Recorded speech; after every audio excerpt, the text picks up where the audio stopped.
Good morning সবাইকে, আমার চ্যানেলে সবাইকে স্বাগত জানাই। তো আজকে সোমবার আর এখন বাজে সকাল 10টা।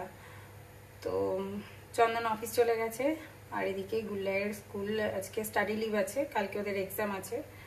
তো আজকে যেহেতু ছুটি আছে সেই জন্য সকাল থেকেই ও পড়ছিল, আর খাওয়া দাওয়া কিছু হয়নি সেরকম করে, সেই জন্য এখন ব্রেকফাস্ট করব আমি আরও। তো তাই জন্যই রান্নাঘরে চলে এলাম, ওকে সকাল থেকে পড়াচ্ছিলাম, তাই কাজগুলো লেট হয়ে গেল। এমনি ঘরের কাজ সব হয়ে গেছে, আর এখন করব ব্রেকফাস্টের জন্য ব্রেড টোস্ট করব, আর রান্না বান্না ব্রেড টোস্ট খেয়ে তারপরে রান্না বান্না করব। তো চলুন, ব্লগটা এখন থেকেই শুরু করলাম, দেখতে থাকুন। তো এখানে ব্রেড বাটার টোস্ট করছি, নুন আর একটু গোলমরিচ দিয়ে নেবো। চিনি দিয়ে গুলাই খুব একটা ভালোবাসে না, মাঝে মাঝে চিনিটা দিই। আর ছোটবেলায় যখন কিডসিতে পড়তো গুলাই, তখন থেকে টিফিনে ব্রেড দিলে আর বিস্কিটটা দিলে খেতো, আর কিছুই খেতো না। তো ব্রেডটা ওর খুব পছন্দের, বিস্কিটের ক্রিমটা খেয়ে নিত আর খেত না। তো এদিকে ব্রেকফাস্ট সারা হলো। তো ব্রেকফাস্ট করে একটু বাইরে এলাম, এদিকে বাইরে কিন্তু রোদের জোরটা খুব বেশি। এখনই এত গরম লাগছে, এরপর পুরো গরমটা বাকি, কি যে গরম পড়বে। তো এবার যেতে হবে রান্নাঘরে। আর আজকে রান্না করব একটু শুক্তো আর বাঁধাকপি। তো শুক্তোর সবজি কেটে নিয়েছি, আলু বেগুন উচ্ছে পেঁপে সবই কাটা হয়ে গেছে। আর এদিকে বাঁধাকপিটাকেও একটু সেদ্ধ করে নিয়েছি। তো বাঁধাকপি সেদ্ধ হয়ে গেছে, আর প্রথমে বাঁধাকপিটা করব, তারপরে করব শুক্তো।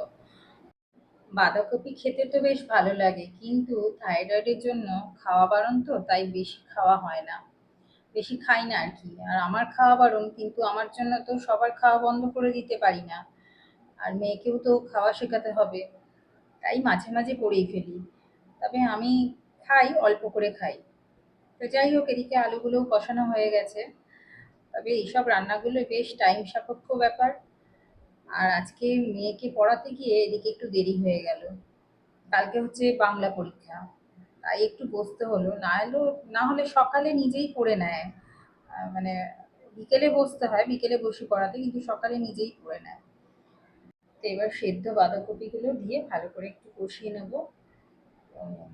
আর এদিকে কিন্তু গরমটা লাগছে, এখন ভালোই গরম লাগছে, আর রাত্রেবেলা একটু একটু ঠান্ডা ঠান্ডা লাগে। তো মোটামুটি বাঁধাকপি হয়ে গেছে, প্রায় শেষের দিকে বাঁধাকপিটা এবার শুক্তো করে নেবো। তো তেল গরম করে উচ্ছে আর বেগুনটা আলাদা করে ভেজে নেব, আর বাকিগুলো পরে একসাথে ভেজে নেব। তো এই শুক্তো খেতে আমাদের বাঙালিদের কিন্তু বেশ ভালো লাগে, তাই না? কম বেশি কেন, সবাই বেশ ভালোবাসি খেতে। তো উচ্ছে আর বেগুন ভাজা হয়ে গেছে, এবার এগুলোকেও বাকি যেগুলো পেঁপে আলু কলা সব এগুলোকে একসাথে ভেজে নিচ্ছি।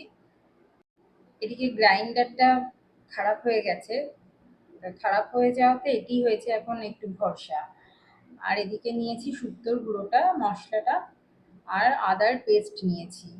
আদার পেস্টে যেটা পাওয়া যায় সেটা নিয়েছি। আদার পেস্টটা প্রথম ব্যবহার করছি, খারাপ লাগছে না কিন্তু, খেতে বেশ ভালোই লাগছে। সব রকমেরই তো খেয়ে দেখতে হয়, তাই না? আর এইরকম নিরামিষ তরকারি খেতে আমাদের তো খুব ভালো লাগে, আমাদের খুব পছন্দের। আর সজনে ডাঁটা তো মানে ভীষণই ভালো লাগে খেতে। এখন দেখি গুলাইও আস্তে আস্তে খাচ্ছে, আগে খেতে চাইতো না, এখন খাচ্ছে সবকিছু। তো তরকারিগুলো সত্যি খুব উপকারীও এখন। আর এদিকে রান্না মোটামুটি হয়ে এসছে, ঝোলটা ফুটে গেলেই হবে। আর এতক্ষণের রান্না খেতে লাগে একটুখানি সময়, তাই না?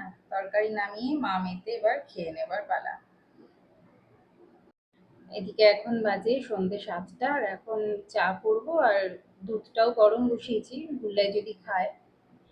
এদিকে চন্দন চলে এসছে অফিস থেকে, মানে ও আসার পরেই চাটা খাওয়া হয় আর কি।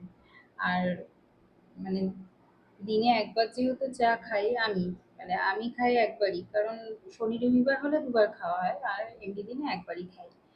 তাই সারাদিন যেহেতু একবার চা খাই, সেই জন্য আমারটা একটু বেশিই নিলাম। আর ও তো সারাদিন চা খাচ্ছে, তাই ও অতটা বেশি খেতে চায় না। তো যাই হোক, চা খেয়ে যাব মেয়েকে পড়াতে, তারপরে এসে আবার কাজ করব।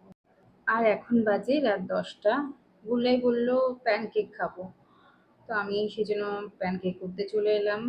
মানে ওই ওদের প্যানকেক, আমাদের গোলা রুটি আর কি। তো যাই হোক, আজকে ডিনারটা গোলা রুটি দিয়েই সেরে ফেলবো। আর আজকে ভিডিওটা আমি এখানেই শেষ করছি। যদি ভিডিওটা ভালো লাগে তাহলে একটা লাইক করবেন। আর সবাই ভালো থাকবেন, সুস্থ থাকবেন, আনন্দে থাকবেন। আজকে দেখা হবে পরের একটা ভিডিও। Good night, tata.